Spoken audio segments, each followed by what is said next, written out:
Hello everyone and welcome. Make a cup of your favorite drink and get comfortable because this is a wonderful time for news stories from Yellow Cat. Send your own stories in the comments below and maybe they'll be in our new video. Reddit. What is your crazy neighbor story?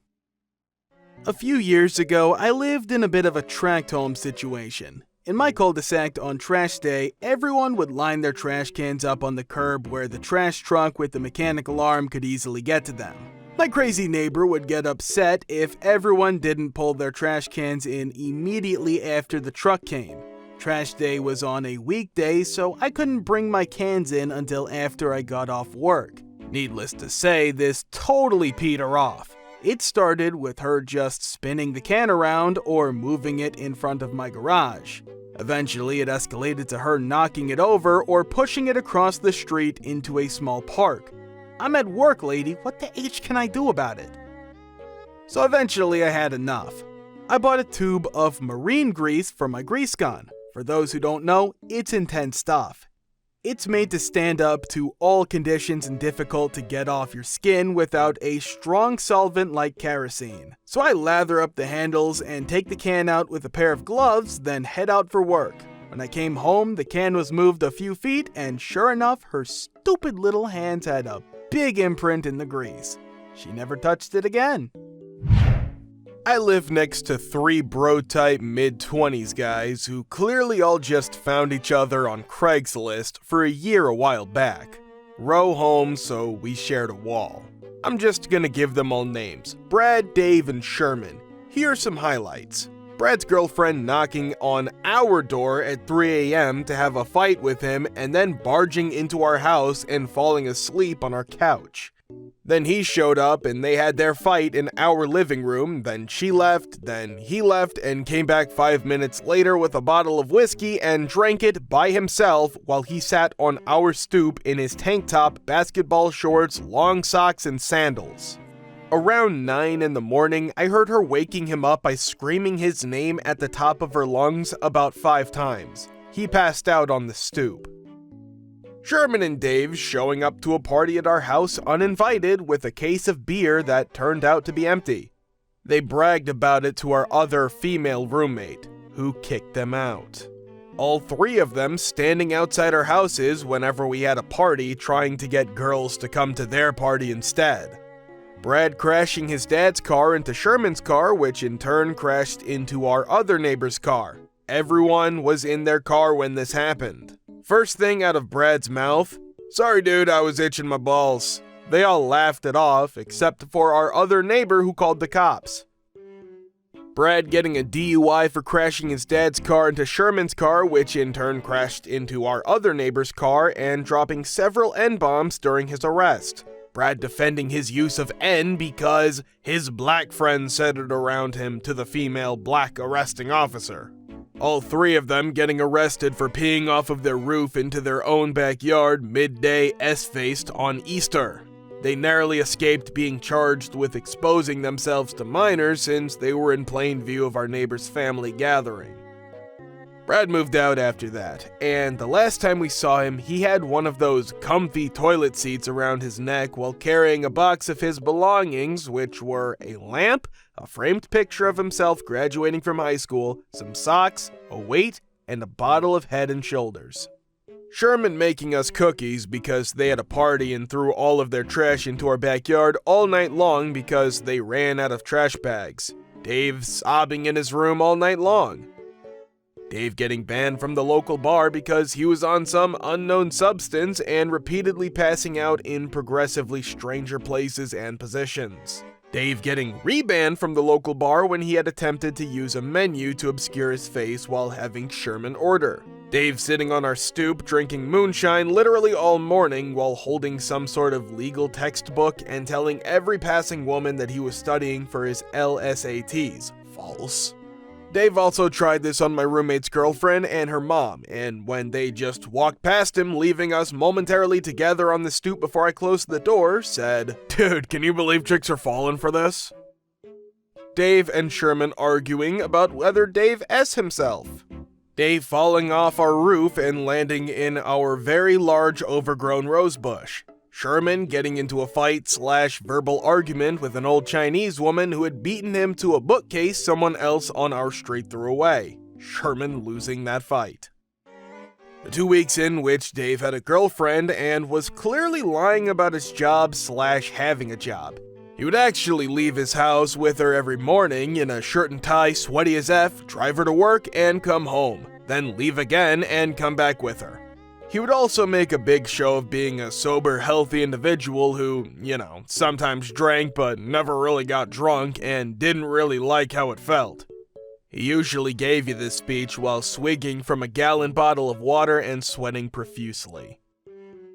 The time Dave crashed his car in an empty parking lot while he was blackout drunk after running 3 consecutive red lights and evading arrest somehow, and then just went home, prompting the police to show up and straight up arrest him at 3 a.m.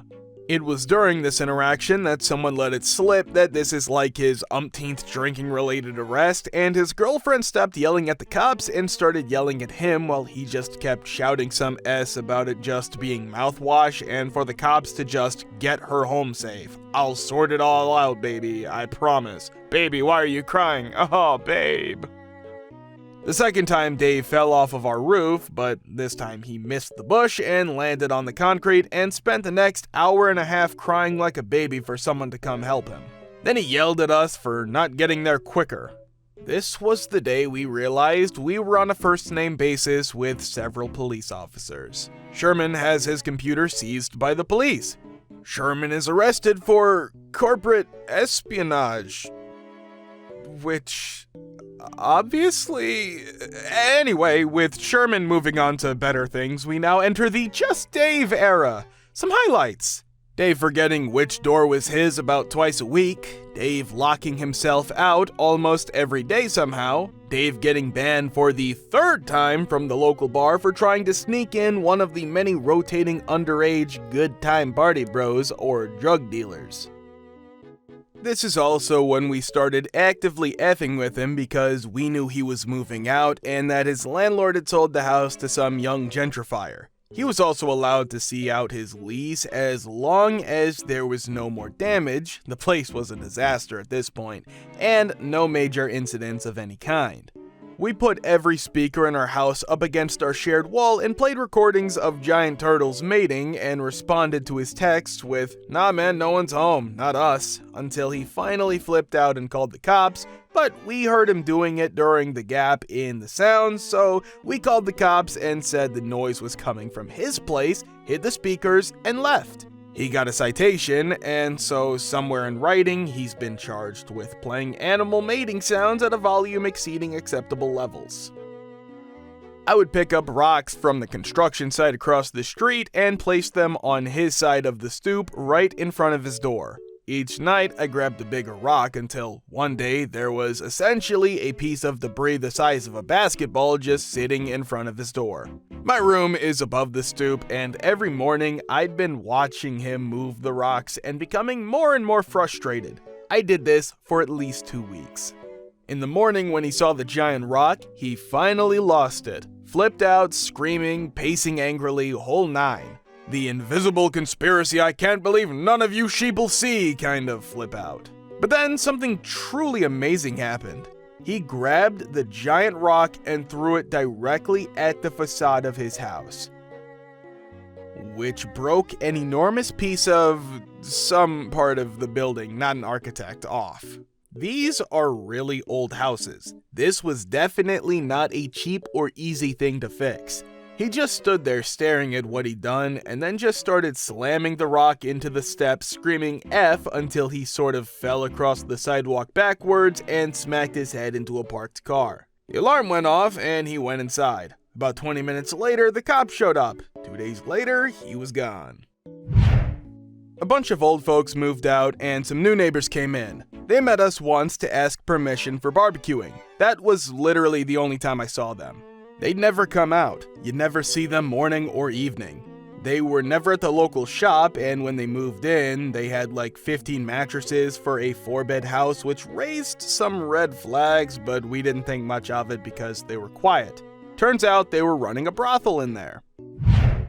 We had several sets of crazy neighbors, but my favorite were J and Y, an old Cuban couple who got drunk and fought loudly every night. One time we were late on our water bill, and in the US, the water company can cut off your water if you don't pay. The truck came and the guy gets out and opens the door in the sidewalk, shuts off our water, and drives away. Immediately, Jay explodes from his house with the largest wrench I've ever seen in my life, bigger than a small child, screaming curses in Spanish at the retreating water company truck, runs to in front of our house, throws off the door in the sidewalk, and turns our water back on. Then walks back to his house, still muttering, and walks in, slamming the door behind him. Oh boy, thought no one would ever ask. I live in a Cleveland suburb, so it's not very rural or country nor redneck. But these neighbors, most of the block is pretty much from the south, so everyone has bonfires. We held one time, and it was decently big. Neighbors called the fire department and demanded that they put it out. So firefighters came and put it out with one bucket of water and then said sorry. There's another neighbor who whistles really loudly, and I have to say, it is very, very good. No one minds. It's fun to have a guy down your street walking around whistling like in a cartoon.